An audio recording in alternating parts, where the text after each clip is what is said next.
시청자 여러분 안녕하십니까? 5월 8일 수요일 KBC 뉴스와이드 시작합니다. 출생률 급감과 인구 절벽은 이미 국가적인 문제로 정치, 경제, 사회 모든 분야에 난제가 됐습니다. 특히 인구 감소에 수도권 쏠림까지 겹치면서 지역 대학들은 생존의 위기에 몰리고 있는데요. 정부가 지역과 상생할 수 있는 혁신 모델을 제시한 지역 대학을 집중 지원하는 내용의 글로컬 대학 30사업에 지역 대학들이 사활을 걸고 있습니다. 지난해 순천대에 이어서 올해 광주 전남 6개 대학이 예비 지정되면서 기대가 큰데요.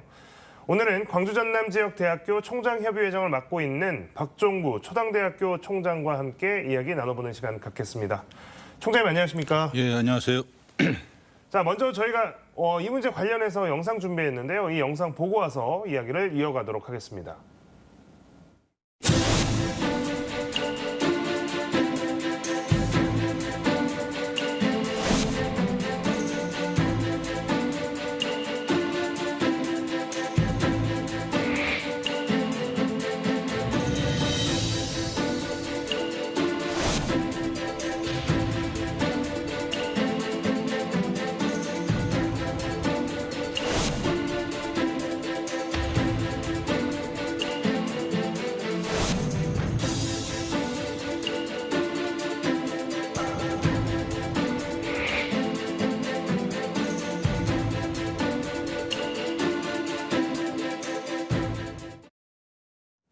네, 영상에 앞서 저희가 이제 총장님을 소개를 해드릴 때 광주 전남 지역대학교 총장협의회 회장을 맡고 계시다라고 했는데 아직 시민분들 또 지역민분들께서 아직은 이 광주 전남 지역대학교 총장협의회라고 하는 단체에 대해서 좀 생소하실 수도 있고 궁금해하실 것 같습니다. 어떤 단체인가요?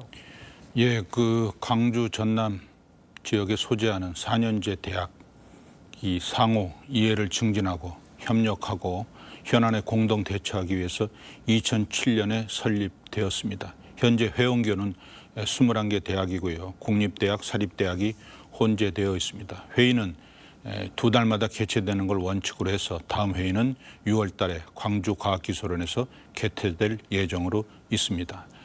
총장협의회의 주요 기능은 크게 3가지로 요약할 수가 있겠습니다. 첫 번째로는 주무부처인 교육부와의 정책 협의가 되겠습니다. 교육부가 주요 정책, 예를 들면 지방대학 활성화 사업이라든가 지역혁신 사업 같은 걸 발표할 때 우리 총장협의회하고 사전에 정책 조율을 합니다. 그럼 저희의 입장을 전달하고 대안이라든가 개선 방안 같은 걸 제시해서 최종적으로 정책이 만들어지게 되겠습니다. 두 번째로는 주요 이슈에 대해서 우리 의견을 개진하는 것입니다. 가장 대표적인 것이 작년에 있었던 반도체 인력 증원입니다. 당초는 수도권 중심으로 반도체 인력을 증원하려 했습니다만 그렇게 될 경우 지역 인재의 수도권 유출이 심해지고 지역 대학이 고사 위기에 빠진다는 의견을 제시해서 그 의견이 일정 부분 받아들여져서 수도권 증원은 좀 줄이고 지방대학 부분을 늘리는 그런 식의 방안이 최종적으로 확정됐습니다. 마지막으로 오피니언 리더로서의 역할을 말씀드리겠습니다.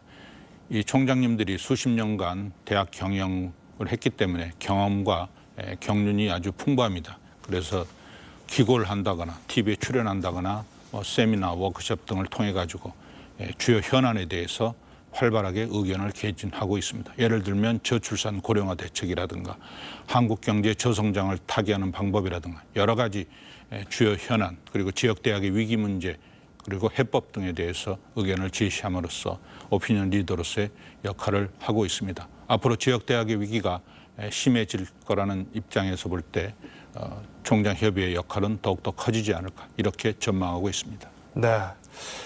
자, 지역대학이 위기다 이런 이야기가 나온 지가 꽤 오래됐습니다. 총장님께서는 이제 정부 정책 라인 그리고 또 교육과학기술부에서 차관까지 지내셨기 때문에 이 문제를 오랫동안 누구보다도 더 잘 지켜봐오셨을 것 같은데요. 그동안 정부 차원에서 수많은 지원과 정책이 있었지만 그럼에도 지역대학의 위기가 점점 심화됐다라고 하는 것은 이제 그동안에 이제 정책들 그다지 큰 효과는 보지 못했다라고 판단할 수 있을 텐데요. 이제 지금 이렇게 어려워진 상황에서 그렇다면 가장 시급하게 해결해야 될 지역 대학의 문제는 어떤 걸까요? 예, 우선 첫 번째로 학령 인구 급감 문제를 들 수가 있을 것 같습니다. 작년을 예로 들면 그 대학 입학 정원이 4년제 대학 34만 명, 그다음에 2년제 전문대 17만 명에서 총 51만 명이었습니다. 그런데 작년에 고3이 39만 명, 재수생이 한 7만 명 정도 되면 한 46만 명 정도 되니까 5만 명 정도의 그 갭이 발생하는 겁니다. 즉 초과 공급이 발생하고 있고 대부분의 학생들이 수도권 대학 진학을 선호하기 때문에 그 학령 인구 감소에 따른 직격탄을 지방대학, 특히 지방사립대가 겪고 있다, 이런 말씀을 드리겠습니다. 다음으로 재정난을 들 수가 있습니다. 대학의 가장 중요한 그 세입원이 등록금 수입인데요. 2009년부터 지금 16년 동안 등록금이 동결이 됐습니다. 이에 따라 가지고 그 기간 동안 소비자 물가 상승률이 132%가 오른 반면에 등록금은 동결돼서 실질 등록금 수입은 한 30% 정도 줄어든 걸로 지금 분석되고 있습니다. 이 등록금 수입은 인건비 한 60% 정도 비중을 차지할 정도로 굉장히 중요한 세원인데 현실적으로 그 국가장학금 이 유형과 연계가 돼 있기 때문에 쉽게 올리질 못합니다. 금년에도 166개 대학이 등록금을 동결했고 26개 대학이 등록금을 인상했는데 대부분 종교 계열 그리고 아주 소규모 대학이라고 말씀을 드리겠습니다. 또 다른 문제점은 고등교육 예산 비중이 우리가 좀 적다는 점입니다. 그 GDP 국내 총생산 차지하는 고등교육 예산 비율이 우리가 한 0.71% 정도 되는데요.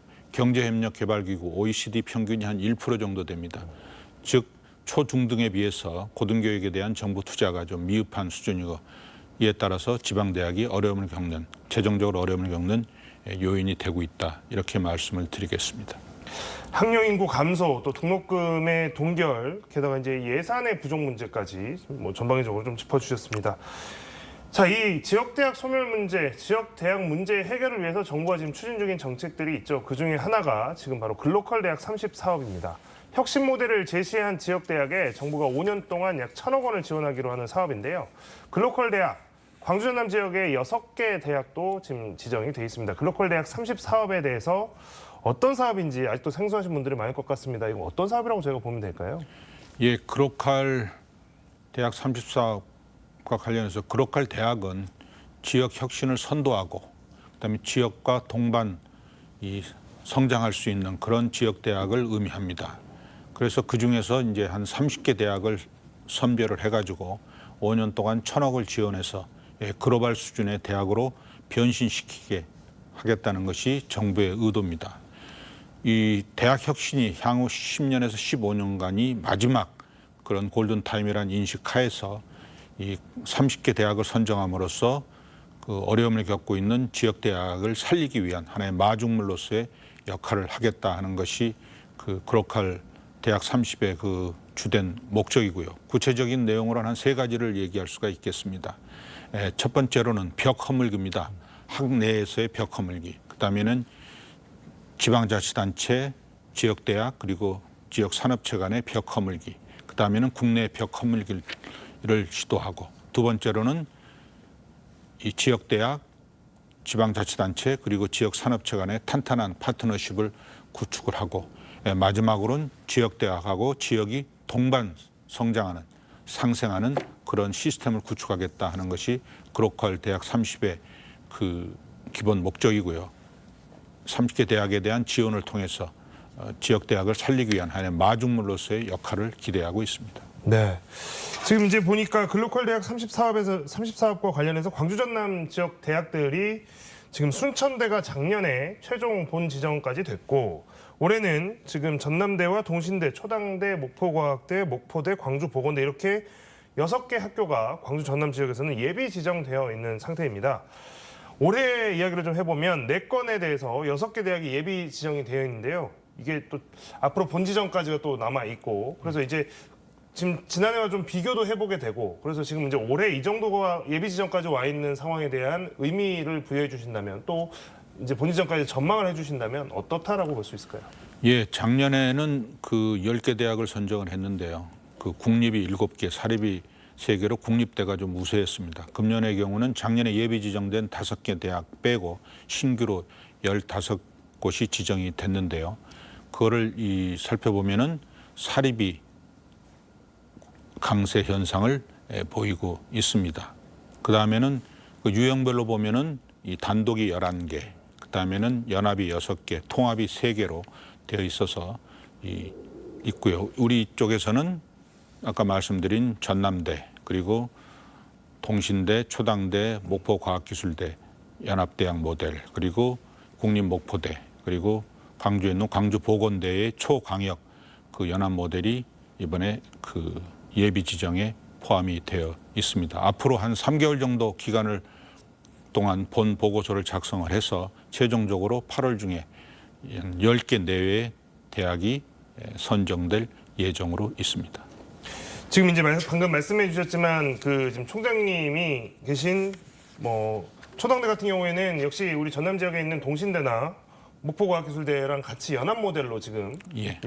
예비 지정이 되어 있는 상태고, 그런데 이제 이게 마음 같아서는 우리 광주 전남 지역에 있는 대학들이 최대한 더 많이 이게 선정이 되면 좋겠지만 탈락한 학교들도 좀 있고 그렇습니다. 특히 이제 광주 시내 같은 경우에는 광주로만 한정해서 보면 사립대학들은 지금 한 곳도 예비 지정이 포함이 되지 않았습니다.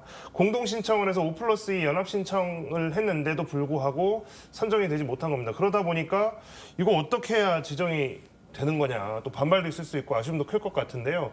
전체적으로 이 사업에 대해서 좀 어떤 방향, 또 어떤 준비 과정이 좀 필요하다라고 보이는 겁니까?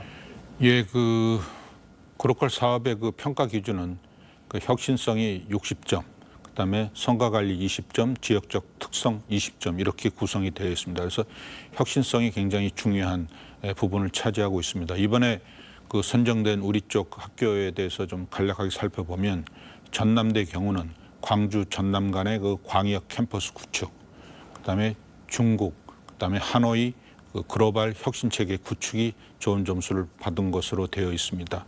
그 동신대, 초당대, 목포과학기술대의 경우는 소위 사립 공공형 연합대학을 지향하는 것이 좋은 점수를 받은 것 같고요. 국립목포대의 경우는 이 전남 도립대하고의 1대1 통합을 통해 가지고 1도 1국립대라는 그 시스템을 구축하는 것이 점수를 받은 것 같습니다. 광주보건대의 경우는 초광역 연합 모델로서 평가를 받았고, 특히 그 기술형 특화 캠퍼스 구축 부분에서 좋은 평가를 받은 걸로 알고 있습니다. 네. 자, 이게 지금 이제 굉장히 좀 복잡할 수도 있고 지금까지 우리가 경험해보지 못했던, 시청자분들도 보지 못했던 어떤 대학의 발전 방향에 대한 모델들, 지금까지 좀 익숙하지 않은 방식의 모델들이니까 조금 헷갈리실 수도 있을 것 같습니다만, 자, 핵심은 그 정부가 이렇게 혁신을 추구하는 대학들에 대해서 막대한 자금 지원을 해주겠다라고 하는 것이 핵심입니다.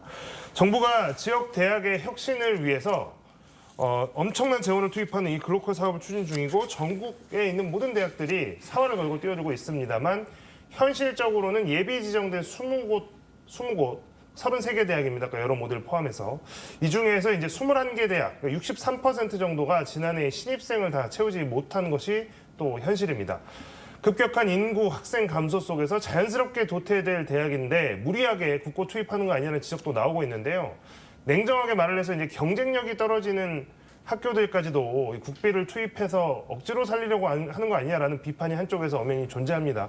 이런 부분에 대해서는 이제 어떻게 받아들여야 될까요? 예, 그 그로컬 그 대학 30사업의 그 주 목적은 그 미래지향적입니다. 현재는 그 지방대학이 어려움을 겪고 있지만은 과연 혁신 의지를, 혁신 계획을 가지고 탈바꿈할 수 있느냐, 그 부분을 주로 평가하는 부분이 되겠습니다. 특히 지역과 동반 성장할 수 있는 전략, 그런 자세를 갖고 있느냐, 이런 거를 평가하는 부분이기 때문에 그 소위 말해서 그 충원율이 좀 낮다고 해서 그 배제하는 것은 적절치 않고요.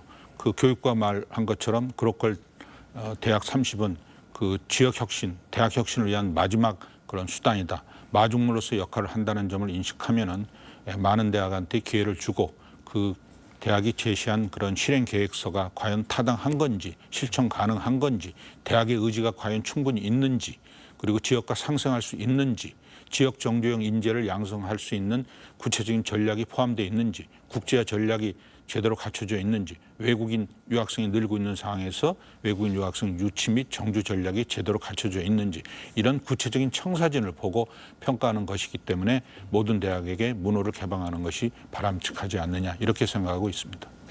총장님 오늘 말씀 중에 굉장히 강조하는 부분이 여러 가지 있는데, 이제 이게 마중물이 될 것이다. 그러니까 이것 자체로 돈을 받고 이걸로 해서 뭔가 그냥 그 돈 써버리고 끝나고 하는 것이 아니라 뭔가 지역사회 전체의 변화를 이끄는 하나의 큰 사업의 줄기로 봐야 된다는 말씀, 그다음에 또 혁신성에 대한 강조, 그리고 이제 고사위기에 놓인 지역 대학들에게 마지막 기회를 주는 것이 필요하다는 말씀까지가 전체적으로 이렇게 보면 굉장히 힘줘서 말씀하고 계신 부분인 것 같습니다. 아까 이제 잠깐 설명해 주셨는데요. 지금 초당대가 동신대, 목포과학대랑 연합해서 하고 있는 이 사업에 대해 조금 더 여쭤보겠습니다. 지역 공공형 사립연합대학을 신설하겠다, 이 계획인데요. 이 부분을 좀 자세히 설명해 주시죠.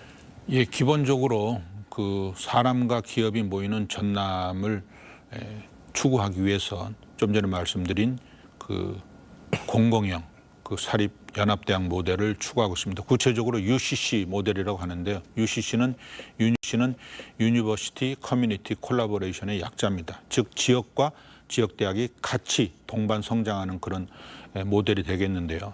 우선 600명으로부터 시작을 해가지고 연합 캠퍼스에서 앞으로 3,000명까지 늘릴 그런 계획을 가지고 있습니다. 1단계로는 그 나주, 무안, 장흥 그리고 영암에서 그 기초단체별 캠퍼스를 구축을 하고 2단계로는 뭐 한평이라든가 장성 이런 데를 확대해 가지고 최종적으로 10개 기초단체에서 연합 캠퍼스를 구축할 그런 계획을 갖고 있습니다. 아울러서 그 전체를 총괄하는 그런 헤드쿼터 역할을 하는 그 캠퍼스도 구축을 하고 그거는 단일 정관, 단일 이사회에서 전남도청도 참여하고 이 회원교가 참여해서 주요 의사결정을 하는 구조가 되겠고요. 또한 글로벌 캠퍼스를 구축을 해서 중국이나 베트남 등의 해외 캠퍼스도 구축할 계획을 갖고 있습니다. 이런 방식을 통해 가지고 궁극적으로 지역 특화 산업, 예를 들어 뭐 조선이면 조선 이런 데 10,000명의 그 기술 인력을 제공하겠다 하는 것이고요.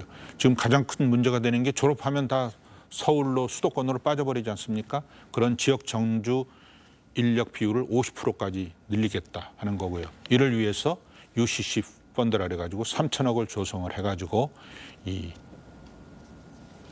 모델을 발전시켜 나가겠다는 겁니다. 구체적인 전략으로서는 아까도 뭐 얘기했습니다만은 벽 허물기, 그다음에 교육 혁신, 지역 혁신, 그다음에 성과 관리 같은 세부 전략을 통해 가지고 새로운 연합 모델을 구축하겠다는 것이 그 동신대, 초당대, 목포과기대의 연합대학 모델의 주요 내용이 되겠습니다. 자, 이제 대학 이야기들이 나오면서 사활을 걸고 있긴 한데 이제 통합 또는 뭐 연합 이제 이런 것들을 추진하다 보면 어찌 되었던 서로 다르게 운영돼 왔던 대학들이 특정한 가치를 놓고 연합을 하더라도 또 그 과정에서는 진통이 좀 있을 수밖에 없을 것이다라는 우려도 좀 있고, 실제로 지난해 글로컬 대학에 선정된 대학 중에서도 통합 추진을 전제로 이 통합을 추진하겠다라고 하는 것을 전제로 해서 선정된 곳들이 있습니다만, 이런 곳들도 이제 내부 통합 과정에서 좀 진통이 있는 것으로 알고 있는데요. 실제 이제 그 과정에서 연합과 통합이라고 하는 이제 그런 것들이 궁극적인 가치가 되긴 하겠지만, 궁극적인 단계가 되긴 하겠지만, 그 과정에서 생길 수 있는 불협화음이나 이런 우려에 대해서도 좀 어느 정도 대비를 하고 계신지도 좀 궁금합니다. 예, 저희 3개 대학은 기획처장 중심의 협의기구가 지금 원활히 작동을 하고 있고요. 그다음에 3개 대학 총장이 수시로 만나거나 통화 등을 통해 가지고 이견을 조율하고 있습니다. 그래서 현재 아까 말씀드린 UCC 모델에 관해서는 3개 대학이 의견의 일치를 보고 있고, 특히 그 동신대 이주희 총장님의 그 리더십이 중요한 역할을 하고 있고, 우리 초당대하고 목포과학기술대가 적극적으로 후원하는 시스템으로 해서 현재 윈윈의 그런 시스템 구축을 위해서 노력하고 있습니다. 네. 자, 이 지역 대학들 관련해서 특히 지역 대학들과 연관되어 있는 정부의 지원 사업들이 여러 가지가 있습니다. 중앙정부의 대학 예산 지원을 지자체 주도로 전환하는 라이즈 체제에 대해서도 이 글로컬 사업과 굉장히 긴밀하게 연결되어 있는데요. 정부는 2025년부터 내년입니다. 수도권을 포함해 전 지역으로 이 라이즈를 확대할 계획입니다. 지역 대학과 지자체는 어떤 준비를 해야 될지도 좀 궁금합니다. 이제 더 이상 대학이라고 해서 뭐 교육부 정부에만 맡겨두는 것이 아니고 지역 사회의 하나의 중요한 기관으로서 지자체와 뭔가 협력을 강화해 나가야 될 것 같은데, 이 부분에 대해서 지금 광주 전남에서 얼마나 준비가 잘 되고 있는지도 좀 궁금합니다. 예, 우선 라이즈 사업에 대해서 간략하게 설명을 드리면은, 라이즈는 리저널 이노베이션 시스템 앤 에듀케이션의 약자입니다. 지역 혁신 중심 대학 지원 체계라고 말씀을 드릴 수가 있겠는데요. 종래는 교육부가 각 개별 그 지역 대학에 대해서 지원하는 형식을 했지 않습니까? 그것을 라이즈라는 사업으로 2025년부터 통합하겠다는 건데 구체적으로 그 RIS 지역 혁신, 그다음에 평생 교육 링크, 그다음에는 라이프 그래가지고 그 링크가 산학협력이고요. 그다음에 라이프는 평생 교육, 그다음에는 그 하이브라 해가지고 전문 교육, 그리고 마지막으로 지방대학 활성화, 이 5개 사업을 통합해서 라이즈로 운영을 하게 돼 있는데 올 정기국회에서 예산이 확정되겠습니다만 대략 2조 원 플러스 알파 정도로 예상을 하고 있고, 종래는 교육부가 직접 대학에 지원하던 것을 이제 광역자치단체인 광주시청, 전남도청에 지원을 해서 거기서 지역 실정을 더 잘 아는 그 지자체가 책임감을 갖고 지역 대학을 육성하는 그런 사업을 하도록 하는 것이 이 사업의 특징이기 때문에 그 광역자치단체하고 지역 대학 간의 그 소통, 협업이 굉장히 중요한 이슈가 되고 있습니다. 자, 이제 방금 말씀하셨던 것처럼 광역자치단체, 그러니까 광주광역시, 우리 지방 같은 경우에는 광주광역시와 전라남도가 해당하겠습니다. 이제 지자체가 직접 대학과 소통을 해서 이제 이런 여러 가지 지원 방안, 또 개혁 방안, 또 이제 미래 청사진을 같이 그려나가는 이제 이런 모델들이 돼야 될 텐데요. 자, 지자체와의 협업 과정에서 이제 기존에 없던 시도, 그러니까 기존보다 더 강화된 시도이기 때문에 앞으로 이제 소통도 더 많이 하고 해야 될 텐데, 도에 좀 뭔가 좀 더 이런 점에서 좀 도움이 있었으면 좋겠다 바라는 점도 있으실 것 같습니다. 예, 우선 이제 각 대학의 그 특수성이랄까 이런 거를 좀 더 고려해 달라는 말씀을 드리고, 지금 예를 들어 전라남도 같은 경우는 그 인재육성 교육국 같은 거를 좀 신설하도록 되어 있습니다. 그래서 관할 조직을 정비하고 인력을 보강하고 있고요. 광주시청도 비슷한 노력을 하고 있는 걸로 알고 있습니다.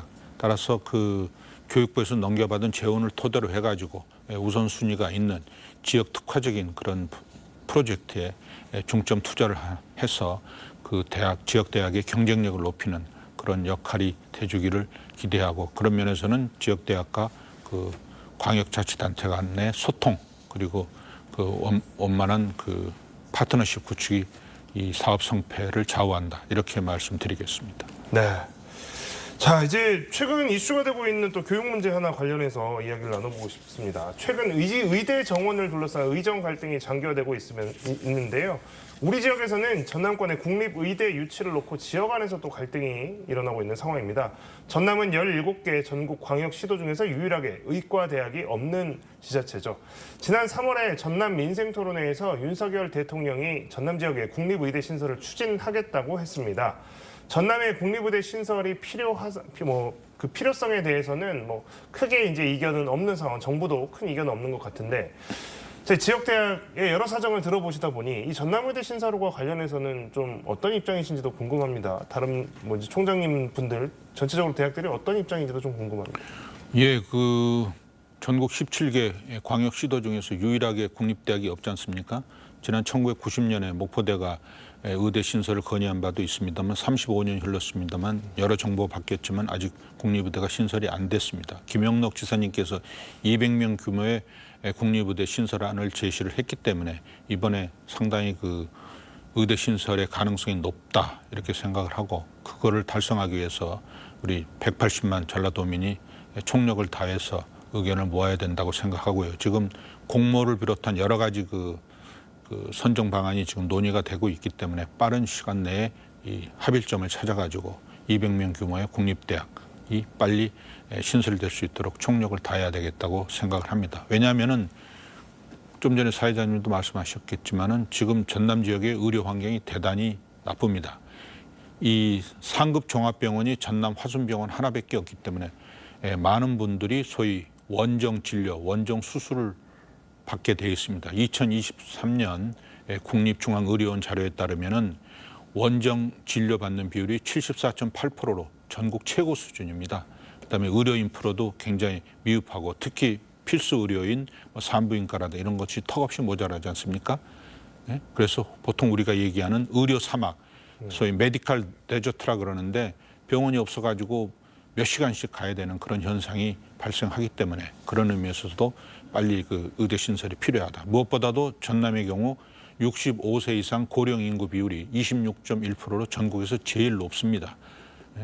특히 그 한평군, 보성군, 고흥군 같은 경우는 40%가 넘을 정도로 굉장히 초고령 그런 지금 사회에 진입해 있기 때문에 그런 분들에 대한 그런 노인성 질환 치료를 위해서 뭐 당뇨병이라든가 뭐 척추질환이라든가 많이 있지 않습니까? 그런 부분에서도 빨리 국립의대가 신설돼야 된다는 데는 이견이 없다고 생각합니다. 네, 그럼에도 불구하고 이게 지금 대통령이 전남고 의대 설립을 언급을 했지만 이제 의대를 지역에서 좀 정해달라라는 이야기를 했기 때문에 이게 공이 다시 지역사회로 돌아온 느낌이 있습니다. 이런 가운데 공모를 하기로 김영록 도지사가 결정을 했고 전남의 서부권과 동부권의 갈등으로 이게 비화하지는 않을까 우려도 커지고 있습니다. 지역 내 경쟁이 과열되면 오히려 지역 발전에 걸림돌이 될 수 있다는 시선들도 좀 있고 그래서 그 뭐 순천대와 목포대로 대변되는 이쪽 동부권과 서부권의 의대 유치에 대해서 서로 다 그럴 만한 사유들이 있는 것 같긴 한데요. 이제 이게 좀 과열되면 안 되지 않겠습니까? 예, 그렇습니다. 그 김영록 지사께서 이제 공모 방안을 제시했는데 이 180만 전라도민이 가장 바라는 그런 방식으로 결정이 빨리 돼서 국립의대 신설이 이루어져야 된다는 데에는 컨센서스가 형성되어 있는 것 같습니다. 네. 자, 이게 마지막으로 광주 전남지역대학교 총장협의회 회장으로서 지금 뭐 어느덧 너무나 오랫동안 계속되고 있는 문제 제기이기도 한데요. 인구 소멸, 또 지역 소멸, 대학 소멸 이런 문제들을 해결하기 위해서 무엇을 어떻게 해야 할지 많은 고민이 있으셨을 테니까요. 그 말씀을 좀 마지막으로 해주시면 좋을 것 같습니다. 예, 결국은 인구 소멸이 지역 소멸로 이어지고 지역 소멸이 지역 대학 소멸로 이어지지 않습니까? 결국 인구 소멸을 막기 위한 노력을 기울여야 되는데 약간 통계를 인용하면은 광주가 2014년에 148만이었는데 지금 141만으로 5%가 줄었습니다. 전남의 경우는 2017년에 190만 명대가 무너졌고 올해 180명대가 무너졌습니다. 아까 말씀드린 것처럼 이 고령화 비율도 굉장히 높고요. 그런 상황에서 이 인구 소멸을 막기 위해서는 전방위적인 정책을 펴야 된다고 생각합니다. 우선 첫째로 저출산 대책에 적극적인 노력을 해야 되는데 뭐 지금 출산 수당이라든가 여러 가지 나와 있습니다만 그 일과 가정의 양립 정책이 굉장히 중요합니다. 북유럽 국가들이 높은 출산율을 보이는 것도 그것 때문이기 때문에 유연 근무제라든가 육아휴직제 활성화라든가 돌봄 인력 지원이라든가 이런 것들이 종합적으로 지자체 차원에서도 지원이 이루어져야 된다고 생각을 하고요. 두 번째 역시 중요한 것은 지역 경제가 활성화가 돼야 인구 소멸을 막을 수 있지 않겠습니까? 이 전남의 22개 시군 중에서 지금 18개 시군이 소멸 위험 지역으로 지금 지정되어 있는 현실입니다. 그렇기 때문에 민생 경제 활성화를 위해서 노력을 해야 되고 특히 외부로부터의 투자를 유치하기 위한 모든 노력을 기울여야 될 것 같습니다. 옛날에 미국 대통령이었던 그 빌 클린턴이 한 유명한 말이 있지 않습니까? Is the economy stupid? 바보의 문제는 경제야 이런 말처럼 경제 활성화가 제대로 돼야 인구 소멸도 막을 수 있고 인구의 역의 유출도 막을 수가 있기 때문에 특히 지역대학은 지역 정주 인력 양성을 위해서 총력을 기울여야 된다고 생각을 하고요. 마지막으로는 이 지역문화 창달을 강조하고 싶습니다. 우리 광주 전남의 그 지역 문화가 굉장히 뛰어나지 않습니까? 이거를 잘 활용을 하면은 이 지역 경제 활성화에 도움이 되고 결국은 인구 소멸을 막을 수 있는 좋은 촉매제 역할을 할 수 있다 이렇게 생각합니다. 네, 오늘 박종구 총장과의 이야기는 여기까지 나누도록 하겠습니다. 함께해 주셔서 감사합니다.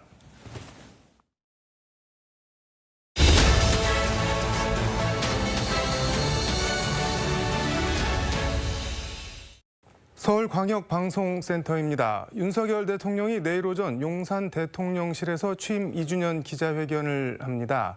2022년 8월 17일 취임 100일 기자회견 이후 1년 9개월여 만인데 정해진 주제 없이 가감 없이 기자들의 질문을 받겠다는 것이 대통령실의 설명입니다. 여의도 초대석 40총선 집권 여당인 국민의힘 참패 원인 등을 분석하는 백서 제작 태스크포스 팀장을 맡은 조정훈 의원과 관련 정치권 현안 얘기 해보겠습니다. 의원님 어서 오십시오. 네, 반갑습니다. 좀 늦긴 했지만 당선 축하드립니다. 네, 감사합니다. 정말 몇 안 되는 서울 국민의힘 의원이 되셨네요, 이제. 네, 그렇습니다. 너무 안타까운 현실이고 저보다 더 좋은 후보들께서 원내에 진입하지 못하셔서 너무 안타까운 마음입니다. 국민의힘이 40총선 참패 원인 등 분석하는 백서를 제작한다고 하는데 태스크포스 팀장을 맡으셨는데 뭐 어떤 내용이 담기는 건가요? 네, 저희가 이번 총선을 포함해서 3번 연속 네. 총선에서 졌고요. 집권당으로서 이렇게 참패해 본 것도 처음입니다. 저는 운이 없어서 졌다고 생각하지 않습니다. 네. 여러 가지 질 이유들이 쌓여서 이렇게 참패를 했다고 저는 생각합니다. 네. 저희가 질 이유들을 날 것 그대로 네. 분석해내고 또 이것들을 아프지만 직시하고 또 힘들겠지만 개혁안을 만들어서 개혁하는 노력을 하지 않으면 다가오는 선거들에서 국민의힘은 점점점 네. 더 소수당으로 전락할 것이다. 벌써 그 첫 번째 단추인 설문조사에도 벌써 갑론을박이 뜨겁습니다. 네. 저는 바람직한 현상이라고 생각합니다. 그만큼 관심이 있고 많은 국민의힘 지지자들, 국민들이 관심 있게 지켜보고 있다. 그래서 저도 네. 우리 국민의힘이 진 이유를 날 것 그대로 드러내는 게 맞다라는 생각으로 정말 하루하루 임하고 있습니다. 질 이유라고 말씀을 하셨는데 거기에 윤석열 대통령이나 뭐 정부에 대한 평가 이런 것도 들어가나요, 그러면? 네, 대통령과 정부에 대한 평가 포함되고요. 네. 또 선거를 이끌었던 비대위, 선대위도 포함되고요. 또 저희의 굉장히 중요한 기관인 여의도 연구원도 포함되고요. 공천 과정, 공약, 그다음에 홍보, 조직, 여의도 연구원, 당정 관계, 현안에 대한 대응 다 포함됩니다. 다 뜯어보겠다는 거네요, 그러니까. 그렇습니다. 왜냐하면 이런 것들이 다 합쳐져서 네. 108석이라는 참패를 한 거거든요. 당선자 총회에서 의원님을 태스크포스 팀장으로 이렇게 하시라 한 뭐 이유나 배경 같은 게 있을 것 같은데 뭐 어떤 걸까요? 글쎄요, 말씀하신 대로 제가 희귀종이죠. 네. 네, 서울에 얼마 안 되는 재선 의원이 되었고요. 또 서울 11석, 네. 경기도는 60개 지역구 중에 6석.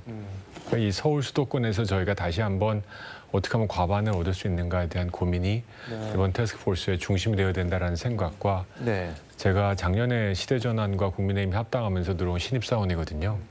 그래서 조금 더 기존의 국민의힘에 있었던 여러 가지 관행들을 그냥 전통으로 치부하지 않고 문제 있는 건 그냥 문제 있는 대로 이건 왜 그럴까? 이건 바꿔야 되지 않을까? 하는 그런 소위 좀 신선하고 날카로운 시각을 그대로 한번 적용해봐라 라는 말씀이시라고 생각합니다. 윤석열 대통령이 내일 취임 2주년 기자회견을 하는데 어떤 내용들이 담길까요? 담겨야 될까요? 어떤 내용들이? 저는 집권당의 네. 국회의원 중에 한 명으로서 또 그 이전에 국민의 한 명으로서 네. 두 가지를 보고 싶습니다.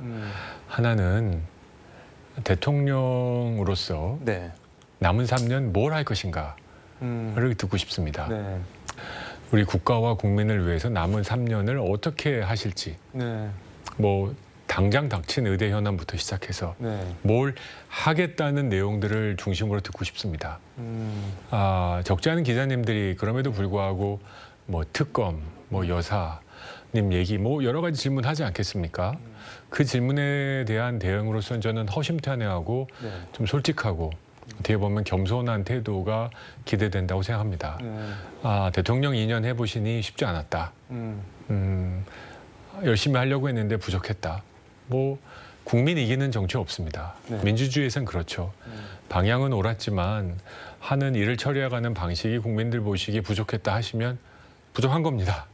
더 이상 변명할 이유가 없습니다. 방향이 옳은 거는 옳은 건가요? 근데 옳은 거를 하면서 그럼 왜 욕과 비판을 그렇게 받으셨고? 일하는 방식의 문제죠. 그리고 기본적으로 연금 개혁, 또 의대 개혁과 같이 저항이 상당한 부분. 네. 지난 정부에서는 의대 정원 올리려다가 바로 후퇴했지 않습니까? 네. 연금 개혁은 시작도 못하고 끝났고 그럼에도 불구하고 조금 더 국민 눈높이에 맞게 소통하면서 대화하면서 일을 처리해 나가라라는 게 여론조사의 결과고 또 이번 총선의 결과 아니겠습니까? 그래서 저는 겸손하게 허심탄회하게 생각보다 제가 못한 것 같습니다. 더 잘하고 싶은 마음 많습니다. 어떻게 하면 좋을지 고민하고 있습니다. 이런 허심탄회한 솔직한 내용 이 두 가지가 기대된다 싶습니다. 그 말씀하신 특검 뭐 사람들이 제일 관심 있어 하는 거는 뭐 김건희 여사 특검을 할 건지 뭐 거부권을 할 건지 그리고 당장 최상병 특검 뭐 거부권은 어떻게 할 건지 이거는 근데 지금 조건부 수용 얘기가 나오는 것 같은데 최상병 특검은 일단 뭐 거부권은 행사하시는데 공수처 수사를 좀 지켜보고 미진하거나 뭐 독소 조항 같은 거는 좀 빼고 뭐 나중에라도 하면 어떻겠냐 뭐 이런 얘기가 나오는 것 같은데 지금 이게 계속 조건부 수용 얘기가 나오는 게 이게 혹시 재의결 들어갔을 때 국민의힘에서 반란표 나올 거 염려해서 뭐 일종의 뭐 완충 장치 같은 거를 집어넣는 거 아니냐 뭐 이렇게 보는 사람들도 있는 것 같은데 그건 어떻게? 택도 없는 얘기라고 생각합니다. 택도 없는 건가요? 택도 없는 얘기라고 생각합니다. 반란표가 택도 없다는 건가요? 아니면 뭐 어떤 게 택도 없다? 반란표 택도 없는 얘기라고 생각합니다. 네. 이거는 국민의힘 국회의원들 너무 무시하시는 것 같습니다. 어떤 이게 식으로요? 정치적 이슈였다 그러면 다양한 정치적 의견을 가질 수 있습니다. 하지만 이건 최상병 방금 말씀드렸다시피 네. 최상병이라는 젊은이의 죽음을 원인 규명해야 되겠다. 여기서는 어떤 이견도 없습니다. 네. 지금 우리 방법론적인 얘기하고 있습니다. 근데 제가 말씀드린 민주당이 만들었고 민주당이 그렇게 좋아하는 공수처 수사를 지금 하고 있는데 민주당이 시작해서 이거를 중단시키고 바로 특검으로 가야 된다라고 동의할 수 있는 논리가 없습니다. 안철수 의원 같은 경우는 뭐 이거 거부권 행사하면 안 된다. 뭐 원론적으로 찬성한다. 뭐 그런 입장이잖아요. 뭐 몇몇 분 더 계시는 것 같은데. 저는 안철수 의원님도 네. 제 원칙에는 동의하시라고 짐작합니다. 공수처 수사를 중단하고 특검으로 갔을 때 실익이 과연 얼마나 있겠느냐. 공수처 수사를 보고 네. 그 다음에는 정말 부진하면 저희가 먼저 일어나서 특검하자고 할 겁니다. 특특검도 갈 수 있습니다. 이거는 충분히 반란표 같은 건 나올 여지가 아예 없다는. 아유, 저는 뭐 지금 이번 21대 국회에 네. 필요한 게 18석인 17석이 넘어오면은 네. 네, 제가 10,000원 걸 수 있습니다. 아니 근데 저는 궁금한 게 이제 본회의에서 참석을 해서 이제 가결 정족수 제적수는 채우고 투표 직전에 다들 나가시잖아요. 그러면은 그렇게 자신 있으면 앉아서 그냥 무기명으로 자율 투표하시라 이렇게 하면 되는 거 아닌가요? 꼭 다 우르르 나가셔야 되는 건가 그게?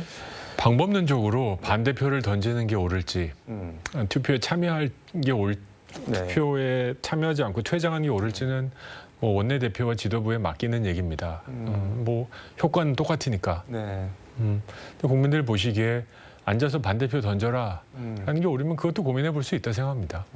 다시 만들어지는 민정수석에 검사 출신 김주현 전 대검 차장을 임명했는데 이제 뭐 소통한다고 민정수석실 다시 만들면서 뭐 민심 듣겠다고 만들면서 민심도 뭐 검사 출신이 꼭 들어야 되냐 뭐 이런 비판을 하는 것 같습니다. 민주당에서는 그건 어떻게 보세요? 뭐 그럼 조국 민정수석을 다시 모실까요? 거기서 왜 조국 수석이 나오나요? 뭐 검사 출신이 그렇게 문제인가요? 법대 교수 모시면 됩니까? 저는 이런 비판을 검찰에 대한 알레르기 반응이라고 생각합니다. 알레르기 반응을 하게 만든 뭐 원인 제공이 조금 있지는 않았을까요? 그게 뭘까요? 아 그런 게 없는 건가요? 아니요. 검찰이 과잉 대표됐다 뭐 이런 문제 아니겠습니까? 네. 검찰 출신 대통령부터. 근데 지금 이원석 검찰총장이 네. 어젠가요? 그젠가요? 김건희 여사 그 가방 수수와 네. 관련해서 수사하겠다. 이제 임기가 아마 5개월, 4개월 남았죠. 9월까지니까. 내 임기 중에 민감한 수사 다 완료하겠다. 그랬더니 민주당에서는 뭐 약속 대전이다. 그러면 해도 약속 대전이고 안 하면 뭐 검찰 그러고. 내로남불이고 어떻게 됩니까? 그러니까 뭘 해도 비판하는 겁니다. 민정수석 문재인 정부 시절에도 있었고 과거 정부에도 다 있었고 해보니까 필요한 거 인정합니다. 없어도 된다고 생각했는데 하지만 내가 가장 믿을 수 있고 민정을 잘 할 수 있는 우리 진영의 후보가 뭐 김주현 전 대검 차장이라고 생각합니다. 그럼 한번 기회를 줘야 되는 거 아닐까요? 뭐 김주현 전 대검 차장이 검찰에 있을 때 정치 검사로서 네. 역할을 했다라든지 뭐 편파적인 수사의 이력들이 수두룩하다라든지 뭐 이런 손에 잡히는 내용으로 비판하면 알겠습니다만 보자마자 검찰 그럼 뭐 조국 수석을 다시 모셔야 될까요? 이건 아니라고 생각합니다. 근데 민주당에서는 뭐 대변인이 지금 아주 고참 검사 출신을 민정수석에 앉히는 거는 말씀하신 대로 뭐 김건희 여사 수사도 있고 여러 개도 있고 검찰 장악하려는 거다. 결국 김건희 여사 때문에 검사 출신 민정수석 다시 내려오는 거다. 뭐 이렇게 비판을 하던데 그건 전혀 동의를 못 하시겠네요. 그러면. 민주당 정부 때 그랬나 보죠. 그런 가능성을 생각하는 것 자체가 네. 해본 사람의 말씀 같은데요. 뭐 더 대꾸를 할 필요를 못 느낀다는 말씀으로 네, 알고 그거 아닙니다. 넘어가도록 하겠습니다. 근데 지난주 박찬대 민주당 신임 원내대표 여기도 초대석에 모셔서 말씀 들어봤는데 김건희 여사 특검 이거는 22대 국회 열리면 뭐 바로 하겠다고 공언을 하던데 이건 어떻게 하실 건가요? 그러면은 그 내용이 뭡니까? 뭐가 담기죠? 그 그 여사 특검에. 네. 그 관련된 내용들은 다 주가 조작 의혹, 뭐 양평 고속도로 명품백 등등 다 하겠다. 네. 저는 이렇게 생각합니다. 네. 민주당은 22대 국회를 특검으로 시작해서 특검으로 마무리하려고 할 수도 있습니다. 여러 목적이 있다고 생각합니다. 첫 네. 번째는 이재명 당대표의 사법 리스크, 또 이제 조국 혁신당인가요? 네. 뭐 그 당선된 의원들이 사법 리스크를 갖고 계신 분이 여러 분 계시지 않습니까? 그거의 하나의 물타기 전략일 수도 있다 생각합니다. 이태원 특검 같이 네. 여야가 합의해서 한 발짝씩 양보해서 독소 조항 제거해서 네. 나아갈 수 있는 길 있다고 생각합니다. 근데 처음부터 끝까지 특검을 한다면 네. 그러면 민주당의 특검, 저희들의 그 민생 개혁 아마 이 두 가지를 국민 여러분께서 비교하시리라 짐작합니다. 이 민주당이 내세우는 논리나 명분은 그런 것 같은데 윤석열 정권 심판을 앞세워서 총선에서 압도적 승리를 거뒀으니까 그 심판 차원의 일환으로 그중에는 뭐 김건희 여사 수사도 당연히 들어있는 거다. 뭐 이렇게 말을 하는 것 같은데요. 뭐 이겼으니까 네. 당분간 승리를 즐기시겠다는데 뭐 그 쇼를 망칠 생각은 없습니다만 저는 저희가 지은 이유의 핵심은 네. 여러 가지 특검 리스크가 아니라 국정을 운영함에 있어서 국민들의 삶을 잘 돌보지 못했다. 그러니까 가장 큰 꿀밤이라고 생각해요. 민주당이 아전 인수를 하고 있다는 건가요? 민의라는 것을? 20대 국회 때 네. 이런 결과 비슷하게 나오고 상임위 다 가져가고 네. 그때부터 시작해서 저희 103석인 걸로 기억하는데 정권 잃었습니다. 민주당. 네. 그렇죠. 반면교사할 필요가 있다 생각하고 네. 저희는 이럴수록 이를 악물고 집권 여당으로서 할 수 있는 민생 개혁을 해야겠다. 네. 저 개인적으로는 이렇게 다짐합니다. 국민의힘 얘기 좀 해보겠습니다. 원내대표 경선 한때 뭐 단독 출마 얘기까지 나왔는데 뭐 찐윤 이런 평가를 받던데 이철규 의원이 결국 불출마를 했는데 이거는 뭐 어떻게 봐야 되는 건가요? 뭐 일각에서는 윤석열 대통령이 진짜 국민의힘에 대한 이른바 그립을 놓으려고 하는 거 아니냐 뭐 이렇게 얘기하는 분들도 있고 그런 것 같은데. 일단 후보가 여러 명 나와서 경쟁하는 모습이 민주당보단 보기 좋다고 생각합니다. 네. 누굴 나오지 말라라고 하는 건 옳지 않다. 네. 108명의 당선자라면 모두 출마할 자유와 권리가 있다. 유령처럼 돌아다니면서 누구랑 친하니까 나오지 말아라. 이건 당내 경선인데 특히 네. 옳지 않다라고 생각했습니다. 그 누구도 나올 자유를 막을 수는 없다. 네. 특정 후보가 되면 특정 당선인이 안 된다고 생각하시면 본인이 나와서 이기시든지 아니면 더 좋은 후보를 추대해서 그분을 원내대표를 만들면 되는 게임입니다. 네. 아주 단순하게. 그렇게 생각하고 저는 한 가지 바라는 건 원내에서 네. 그 혁신의 엔진이 되어주셨으면 좋겠다. 지금 이종배, 송석준, 추경호 세 의원이 출마를 했는데 가장 적합한 의원이 그럼 누구실까요? 그걸 얘기하면 안 되죠. 저기 누설입니까? 비밀 투표니까. 네. 네. 황우여 비대위가 출범을 했는데 지금 뭐 당원 100% 대표 경선 룰 이거 실패한 거 아니냐 뭐 이런 얘기가 나오는데 그 룰을 손봐야 된다고 생각하시나요? 어떻게 보시나요? 100%냐 50%냐는 전 부수적인 얘기라고 생각합니다. 그러니까 룰을 손봐서 네. 특정 후보를 당선시키겠다라는 의도가 담기는 건 제일 나쁜 거죠. 저는 이걸 누가 결정하면 좋냐? 당원들한테 물어봤으면 좋겠어요. 결국 지금의 룰에서 네. 뭐 30이든 50이든 민심을 반영한다고 하면 네. 당원들의 권리를 양보하는 거거든요. 그렇지 않습니까? 네. 그래서 저는 한두 분 뭐 비대위의 단독 결정이라기보다 네. 당원들의 의견을 한번 수렴해 보자. 과연 당원들이 어떻게 하면 우리 당의 대표를 뽑는 게 좋다고 생각하시는지. 그러면 그분들이 결과 책임지는 거니까 함께. 뭐 나경원, 안철수, 유승민, 윤상현 의원 등등 한 10명 안팎 넘게 지금 거론이 되는 것 같은데 제일 관심 있어 하는 건 한동훈 전 비대위원장이 나올까 뭐 이거인 것 같은데 어떻게 보세요? 나와야 된다고 보세요? 아니면 나오면 안 된다고 보세요? 뭐 아까 원내대표 얘기처럼 네. 그 누구도 뭐 나올 자유가 있고요. 그 누구도 뭐 당대표가 될 자유가 있습니다. 네. 이걸 나와야 된다 말아야 된다 하면서 뭐 이렇게 분위기를 만들거나 네. 뭐 이렇게 막는 분위기를 만들 수는 없다고 생각합니다. 개인적인 생각은 있으실 거잖아요. 말씀하시기가 좀 예, 개인적인 생각을 말씀드리고 싶은데 총선백서 위원장을 맡다 보니 입이 무거워지네요. 알겠습니다. 지금 근데 대표랑 최고위원을 따로따로 투표를 하는데 이거를 그냥 1인 2표 해서 두 사람을 해서 1등부터 5등까지 해서 1등 대표하고 뭐 2, 3, 4, 5등 최고위원 이렇게 하면은 출마하시는 뭐 대선 주자급이나 역량 있는 분들이 다 최고위원에 있으면은 권위도 실리고 대선 자원도 뭐 살릴 수 있고 그런 얘기들도 나오는 것 같은데 그거는 어떻게 보세요? 그것도 재미있는 아이디어라고 생각합니다. 네. 다만 이제 2등, 3등, 4등, 5등 하신 분이 진심으로 1등 하신 분과 함께 최고위를 운영해 나갈까?